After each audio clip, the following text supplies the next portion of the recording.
입니다. 소비자 행동론 15주차 마지막 강의를 시작하도록 그렇게 하겠습니다. 이번 소비자 행동론 기말고사는 과제란에 시스템 과제란에 지금 여러분 매주 과제를 제출하고 있죠. 그 과제란에 기말고사 대체용 레포트라고 지금 올려져 있습니다. 그리고 여러분한테 어떤 문자로 통지를 했는데 꼭 기말고사에 빠짐없이 레포트를 기말고사 대체용 레포트를 제출해 주시기 바랍니다. 15주차 이제 마지막 주 강의인데요. 15-1 수업 시작하도록 그렇게 하겠습니다. 문화에 대해서 지금 이야기한데요. 문화는 아주 중요하다고 하는 부분인데 우리가 경제전쟁 아니면 무력으로 하는 전쟁이 있는데 그리고 문화전쟁이라고 오늘날에는 이야기하고 있죠. 어떤 무력으로 전쟁하는 것 그리고 경제전쟁, 지금 미국과 중국이 경제전쟁을 하고 있다고 그러죠. 그러듯이 문화전쟁이라고 하는데요. 무력전쟁이나 경제전쟁보다 더 무서운 게 문화전쟁이라고 합니다. 왜냐하면 그 문화를 한 사회에 한 나라의 문화를 심어 놓음으로써 나머지에 영향을 미치는 것들이 어마어마 크기 때문에 문화의 중요성을 우리는 저버릴 수가 없습니다. 예를 들자면 후진국인 우리나라가 예전에는 미국의 원조를 받았습니다. 미국이 원조를 하는 것 같았지만 결국은 미국 문화를 우리는 받아들이게 된 것이죠. 그래서 결론은 우리가 집세기 신을 신고 집신을 신고 머리에 상투를 들고 한복을 입었었지만 서양 문화가 들어와서 우리는 구두나 운동화를 신게 되고 머리도 짧고 파마도 할 수가 있고 또 한복이 아닌 이 양식의 서양식의 옷을 입게 되는 그런 것으로 전향을 했다는 것이죠. 그렇게 해서 우리나라는 미국과의 무역 교육 1위 국가에 해당이 될 정도였습니다. 그만큼 우리나라가 미국으로 수출한 것도 있었지만 미국이 우리나라에 수출한 것도 어마어마하게 많았다는 것이죠. 또한 미국은 선진국임에도 불구하고 농업이 발달되어 있는 독특한 내용을 가지고 있습니다. 그래서 농산물 같은 경우도 굉장히 밀가루나 뭐 이런 경우가 미국에서 많이 수입했던 그런 내용이 있습니다. 물론 지금 현재는 몇 년 전에 무역 대상 1국이 중국으로 바뀌었습니다만은 그 오랜 동안 무역 대상국은 미국이었다는 것입니다. 결국 서양 문화를 굉장히 많이 받아들였던 그런 사례로 볼 수 있는데요. 그만큼 문화는 중요합니다. 그래서 문화라고 하는 것은 컬처라고 하는데 사회 전체적으로 용인하고 또한 언어와 상징물을 통해서 그 사회의 구성원들에게 전달되어 많은 사람들이 같이 느끼고 행동하는 일체의 가치관을 보통 문화라고 합니다. 그래서 문화는 또 하위 문화에 영향을 미치고 그리고 또 나아가서 하위 문화는 사회계층 그리고 조직, 중거집단, 가족, 매체 등을 통해서 개별 소비자의 구매 행동에까지 영향을 미칠 수 있는 것이다. 이렇게 보면 되겠습니다. 그래서 문화는 하위 문화에 영향을 미치고 사회계층까지 그리고 그 사회계층에서는 조직, 중거집단, 가족, 매체를 통해서 개별 소비자에게 어떤 구매의 영향까지를 주는 아주 중요한 내용이라고 하는 부분입니다. 그래서 문화가 그만큼 무력전쟁이나 경제전쟁보다 문화를 심는 것, 문화전쟁이 그만큼 더 무섭게 개별 소비자까지도 연결시켜가는 내용으로 된다 하는 내용입니다. 서양 문화가 들어오면서 하위 문화라든가 사회계층에서 조직이나 어떤 중고집단, 가족, 매체 이런 것을 통해서 소비자가 소비자에 영향을 미치는데 그 소비자는 서양 문화가 심어졌을 때 서양 문물을 받아들인다는 거죠. 물론 요즘은 한류 문화라고 하는데 우리나라가 또 다른 나라에 영향을 미치는 한류 문화를 우리가 꿈꾸고 있습니다. 그래서 뭐 어떤 특정 연예인을 통해서 해외로 진출을 해서 한국 문화를 알리고 그런데 일본이나 중국에 영향을 많이 준 내용이죠. 그래서 한국의 아름다운 배우라든가 탤런트라든가 또 문학에 있는 사람들이 활동을 함으로써 한국 사람들은 예쁘다. 그런데 왜 예쁠까 했더니 그 화장품이 좋다더라. 그래서 한국 화장품이 중국에 엄청나게 이렇게 팔리고 또 패션이 우리나라 패션이 중국에 엄청나게 팔렸던 이런 것들은 문화의 역할에서 굉장히 중요한 내용을 줄 수 있는 부분이다 하는 내용입니다. 그래서 문화가 최종적으로는 하위 문화, 사회계층, 어떤 중고 집단, 가족, 매체 이런 것을 통해서 개별 소비자까지 영향을 주기 때문에 우리는 문화의 영향에 대해서 무시할 수 없는 중요성을 가지고 갈 수밖에 없다 하는 내용을 여기서 이야기하고자 합니다. 로키치의 문화적 가치에 대해서 이야기했는데요. 어떤 제품 속성은 어떤 종결적 문화적 가치를 그리고 도구적 가치를 달성하기 위한 수단이다 하는 내용입니다. 그 제품 속성 자체는 어떤 문화적 가치나 도구적 가치를 달성하기 위한 수단에 해당이 된다고 하는 부분인데요. 그래서 그 제품이 어떻게 하면 문화 가치를 어쩌면 도구적 가치를 달성하기 위한 수단으로 쓰일 것인가 하는 부분을 생각을 해야 된다고 하는 부분입니다. 어떤 문화적 가치는 안락한 생활을 위해서 아니면 뭐 세계 평화스러운 세계, 동등함, 자유, 행복, 뭐 국가적 안전, 기쁨, 구원, 사회적 인식, 지혜, 가족 안전, 성숙된 사랑, 성취, 내부적 조화 뭐 이런 식으로 문화적인 어떤 가치를 달성하기 위한 어떤 수단 내용에 해당되는 것들이 여기 들어갈 수 있고요. 그 다음에 소비 특이적 그러니까 도구적 가치는 뭐 신속한 서비스, 신뢰적인 뭐 광고 주장, 소비자 욕구에 대한 반응 등 해서 다양한 소비자 보호 법규, 제품 잘못 설명하지 않는 어떤 그런 것들 이런 것들이 소비의 어떤 가치에 해당이 되는 것이겠고요. 그래서 이 제품의 속성은 이런 문화적 가치나 도구적 가치를 달성하기 위한 수단이 되는데 서비스 품질을 어떻게 잘할 것인가, 좋게 할 것인가, 신뢰성을 어떻게 줄 것인가, 그리고 성과, 안전을 어떻게 추구할 것인가, 사용상 용이, 내구재, 경제성, 편의성, 스타일 이런 것을 제품의 속성에 어떻게 집어넣느냐가 중요하다 하겠습니다. 그래서 서비스 품질을 어떻게 높게 할 것이냐 하는 부분이 중요 내용으로 되죠. 그 다음에 신뢰성은 제품 속성에 너무도 중요합니다. 예를 들어서 대기업 상품을 살 때는 여러분들이 의심하지 않고 뭐 이건 문제가 없겠지. 이 회사는 신뢰감이 있으니까. 그래서 편하게 사지만 중소기업 상품 같은 경우는 상품이 뛰어난데도 불구하고 만약에 AS가 안 되면 안 되지. 중소기업에서 아직 신뢰성을 검증받지 못했기 때문에 이걸 사가지고 괜히 잘못된 거 아닐까? 이런 걱정을 하게 되는 그런 내용입니다. 그래서 신뢰성이라고 하는 것은 제품 소송에서 엄청나게 중요한 내용이 된다는 것입니다. 또 어떤 뭐 성과를 냈던 어떤 그런 내용, 세계 뭐 1위를 못을 차지했다든가 이런 것도 중요하겠죠.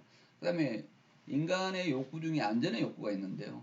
이게 과연 안전한 것인가 하는 부분은 제품 속성이 아주 중요한 내용입니다.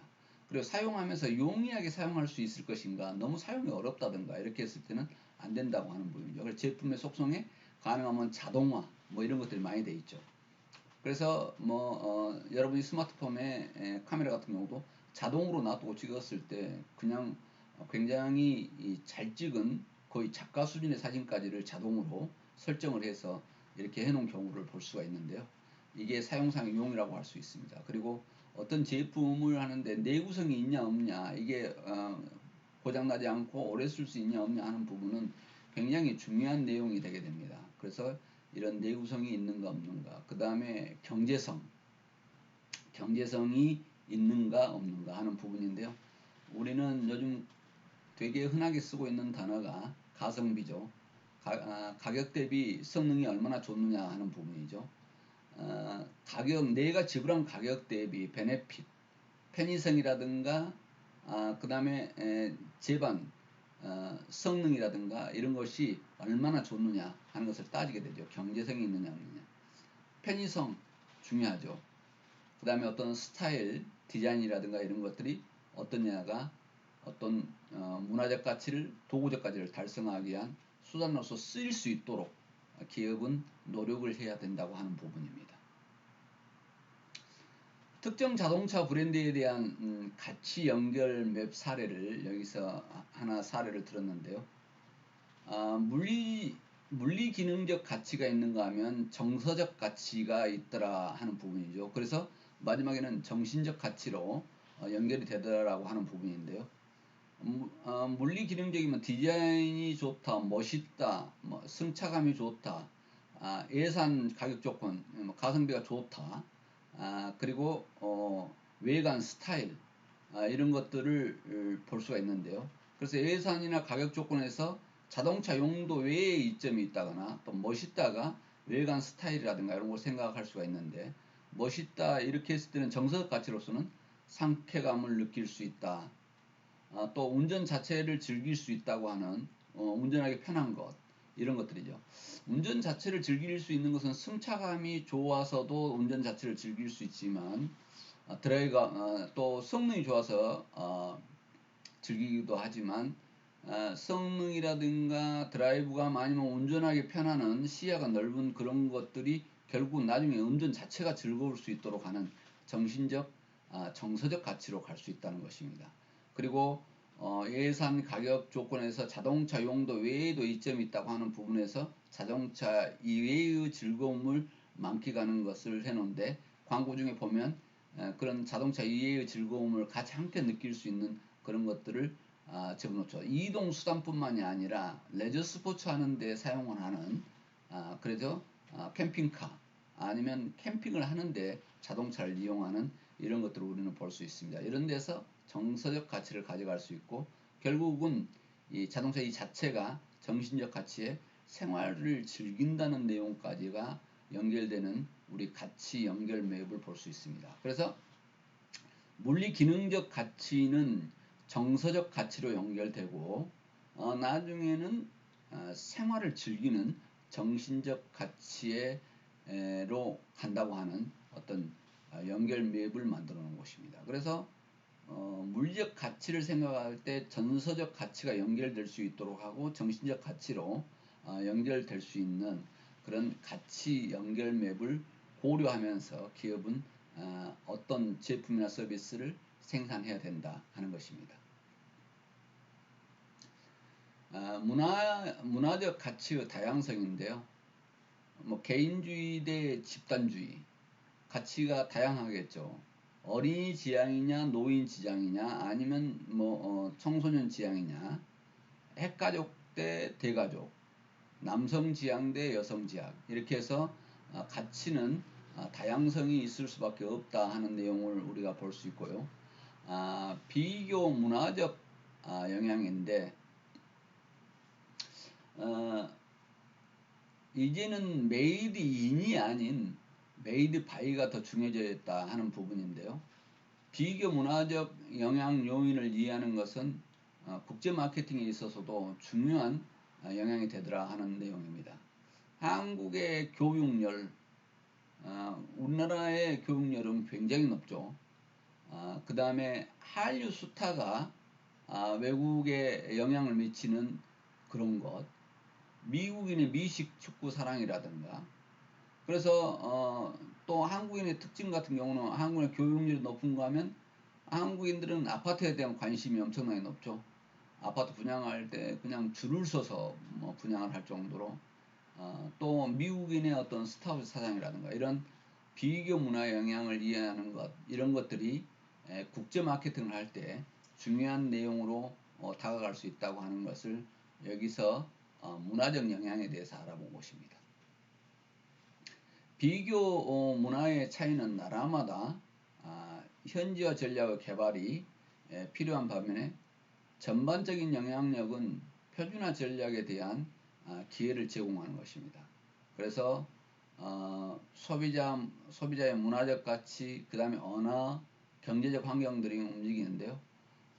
소비자의 문화적 가치는 경쟁 지향적, 협력 지향적, 다양성 지향, 균일성 지향, 전통 지향, 변화 지향 이런 것들인데요. 이용 감수, 안전 지향, 적극적 수동적, 과도한 업무, 레저 지향 이렇게 해서 소비자 문화 가치가 어떤 데는 경쟁 지향적이고 어떤 것은 협력 지향적이고 어떤 것은 다양성 지향이고 어떤 것은 균일성 지향이고 어떤 것은 전통 지향이고 어떤 것은 변화 지향이고 이용 감소에서 안전 지향으로 적극적에서 수동적으로 과도한 업무에서 내재 지향으로 이렇게 소비자 가치는 비교 문화에 따라서 전략 개발에 필요한 내용들이 있을 수 있다 하는 부분입니다. 언어는 사람들이 생각하는 느낌 또는 필요를 이렇게 나타내는 도구로 쓰고 있죠. 그래서 한 세대에서 다음 세대로 문화를 전달해주는 메커니즘이 바로 언어의 역할이다 하는 부분인데요. 그 다음에 경제적 환경인데 글로벌 기업은 해당 기업과 경제적 수준에 맞춘 현지화된 제품 및 가격 전략이 필요하다고 하는 부분입니다. 그래서 우리나라에서도 해외로 진출할 때는 값을 틀리게 하는 경우가 있죠. 예를 들어서 우리나라의 제품이 예를 들어서 락앤락 같은 경우가 기업이 중국 시장으로 진출할 때는 값을 낮은 값으로 시작을 해서 했었습니다. 왜냐하면 우리나라의 락앤락 가격이 중국 가격으로 했을 때는 굉장히 중국에서는 고가의 제품이 되기 때문에 어떻게 하면 소비자 가격을 낮춰서 할 수 있을 것인가 하는 부분을 고민해서 진행을 했던 내용을 우리는 사례로 볼 수 있었습니다. 자, 성별 화해 문화가 있는데요. 소비자 집단을 구분케 하는 유사한 가치를 가진 폭넓은 소비자 집단, 요 내용이 하이 문화다 이렇게 보면 되겠습니다. 유사한 가치를 가진 폭넓은 소비자 집단이 어떤 하이 문화인데요. 흥미롭게 남자는 어떤 동료 매장에 들어가더라도 60% 이상의 물건을 구매하는 반면에 여성은 매장의 종류에 따라 심한 편차를 보이고 있다는 것입니다. 남성들은 매장에 들어가더라도 거의 60% 이상을 물건을 구매하는데 여성의 경우는 매장 종류에 따라서 심한 편차가 있더라고 하는 부분입니다. 해당 점포 반물씩 구매하는 비율을 이렇게 봤더니 잡화점에 들어갔을 때는 남성은 거의 구매하는 비율이 높습니다. 그러나 84% 정도 되는데 여성은 49% 정도 되더라. 대형 할인점은 남성은 68%가 사는데 여성은 25%에 해당하더라는 것이죠. 슈퍼마켓에 갔을 때는 여성 남성이 거의 유사합니다. 또한 편의점에 갔을 때도 유사하고 그래서 평균으로 봤더니 남성은 어떤 매장에 들어갔을 때 64%는 거의 물건을 구매하는데 여성은 55%에 해당이 되더라 하는 부분입니다. 그래서 옷을 입어본 손님들 중에서 남성 고객은 65%가 여성 고객은 25%가 실제 그 옷을 구입하더라는 부분인데 그래서 남성들은 입어보면 거의 65%가 구매를 하고 여성들은 입어본 손님들 중에서 25%가 구매하더라는 것이죠. 그래서 보통 남성이 방문했을 때 구매 비율이 높더라는 것입니다. 그래서 남성 매장이 여성 매장보다 탈의실의 위치가 가까워야 된다고 하는데 입어봤다면 거의 사는 경우가 많기 때문에 그렇죠. 그래서 남자들은 가격표를 무시하는 것이 곧 남자다움을 과시하는 것으로 생각한다는 것입니다. 그래서 물건은 여자에게 팔고 계산은 남자에게서 끝내라 뭐 이런 이야기가 있습니다. 자, 여기에서 성별 하위 문화에서 볼 수 있듯이 남성과 여성은 분명한 차이가 있더라는 것입니다. 남자는 주로 매장에 방문하면 구매율이 아주 높고 여성은 남성에 비해서 구매율이 조금 더 떨어지더라 하는 내용입니다. 또 패션에서 봤더니 옷을 입어본 남성은 거의 65%가 거의 그 옷을 사는데 여성의 경우는 입어봤다고 해서 그렇게 구매율이 높지는 않다는 것이죠. 입어본 옷 중에서 구매하는 율이 25%에 해당한다는 것을 볼 수 있습니다. 그래서 여성에게 맞는 남성에게 맞는 그런 매장의 구성이라든가 제품의 구성 편이 이런 것들을 우리가 알고 있어야만, 소비자 행동을 알고 있어야만 대응을 할 수 있다고 하는 부분입니다. 그래서 성별 하위 문화에 대해서 우리가 알아봤습니다. 성별 하위 문화라고 하는 것은 유사한 가치를 가진 폭넓은 소비 집단인데, 남성과 여성의 하위 집단에 대해서 여기서 알아봤습니다. 여성과 남성 동반에 따른 쇼핑 시간의 차이점을 이렇게 여기서 볼 수가 있었는데요. 생활용품 지점에서 조사한 것입니다. 그래서 여자친구를 동반한 경우 8분 15초가 걸리더라는 것입니다. 그리고 아이를 동반한 경우는 7분 19초, 여자 혼자일 경우는 5분 2초만 걸리더라. 그런데 남자를 동반한 경우는 4분 41초가 걸리더라는 것이죠. 그래서 남성을 동반한 경우가 소풍 시간이 훨씬 짧더라. 또 그 다음에 여자 혼자 갔을 때 짧더라는 거죠. 가장 길었던 것은 여자친구와 같이 갔을 때 시간이 가장 쇼핑 시간이 길었다는 것입니다. 그래서 쇼핑이 이루어지는 장소에 남자들의 출연에 대처하기 위한 전략인데요. 소극적인 감금이다 이렇게 이야기하고 있습니다. 그래서 어떤 골프 채널을 틀어놓거나 스포츠 중계를 하는 대형 TV를 설치하고 거기서 안락 의자를 놔두고 남자들이 여성이 쇼핑하는 동안에 거기서 시간을 보낼 수 있게끔 소극적인 감금을 시킨다는 그런 내용을 여기서 지금 이야기하고 있습니다. 또 남자로 하여금 자발적인 쇼핑에 나서게 해라고 하는데요. 술 관련 용품을 보거나 남자들이 좋아하는 그리고 슈퍼마켓 앞에서 맥주 시음을 하거나 제조 과정을 보여주거나 이런 것들을 해라고 하는데요. 왜 그러냐면 남자하고 동반을 했을 때 쇼핑 시간이 짧기 때문에 가능하면 더 매장에 머물 수 있게 어떻게 할 것인가 하는 부분을 위해서 남성들의 시간을 보낼 수 있는 공간을 만드는 것도 한 방법이다 이렇게 여기에서 설명하고 있습니다. 연령별 하위 문화인데요. 소비자들은 나이를 먹어감에 따라서 변화하고 또 행동 과정의 구매 결정도 변화하는데요. 청소년 하위 문화는 그러면 어떤 것인가 했더니 본영의 기간에 성장한 경험이 폭넓게 공유된 경제적 낙관 느낌을 창출한다. 그리고 응석을 받아주는 시대에서 양육된 성격이 있고 독립 약화, 높은 교육적 수준, 대중매체에 대해서 많이 노출되어 있는 어떤 그런 내용을 볼 수 있는데요. 청소년 지금 하위 문화는 우리나라 같은 경우는 굉장히 나라가 선진국에 가까운 내용으로 와 있는 상황에서 자라면서 그런 경제에 대한 어떤 낙관 느낌을 가지고 있다는 것입니다. 그리고 높은 교육 수준을 가지고 있고 또 대중 매체에 대해서 많이 노출되어 있는 그런 것이다 이렇게 보면 되겠습니다. Y세대, 글로벌 D세대 이렇게 이해를 드러났는데요. 표현의 자유와 선택의 자유를 중시하는 세대다.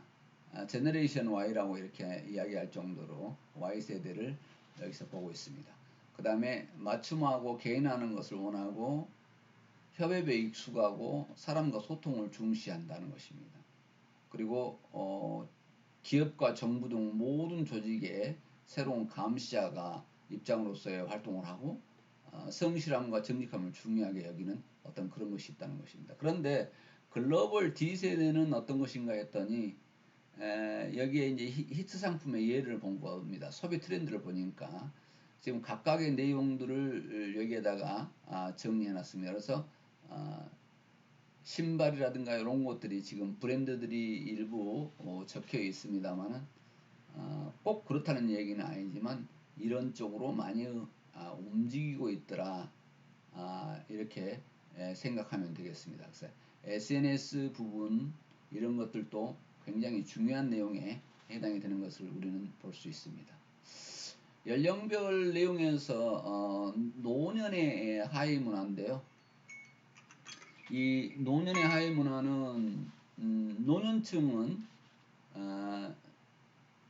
지금 현재의 노인들은 생활의 질을 향상시키기 위한 신제품을 구입할 어떤 충분한 자금력이 있는 노인들이다 이렇게 보면 되겠고, 연금제도의 확산을 위해서 앞으로 노인시장의 확대가 예상이 되는데, 이 연금제도 말고도 노인시장이 확대될 수밖에 없는 것은 우리나라는 베이비붐 세대 때문에 그렇습니다. 그래서 1960년 6월 25일 6.25가 발발하면서 많은 사람이 이 사상자가 생깁니다. 그래서 이때부터 전쟁이 끝난 1953년부터 1963년생까지가 우리나라는 굉장히 많은 베이비붐 세대에 해당이 되는 인구가 포진하고 있습니다. 이 고객들이 지금 노령화 돼가고 있는데요. 노인화 돼가고 있는데, 이 베이비붐 세대, 이때 인구가 엄청나게 인구 비중이 높기 때문에 노인시장 확대는 아주 중요한 시장이다 이렇게 보면 되겠습니다.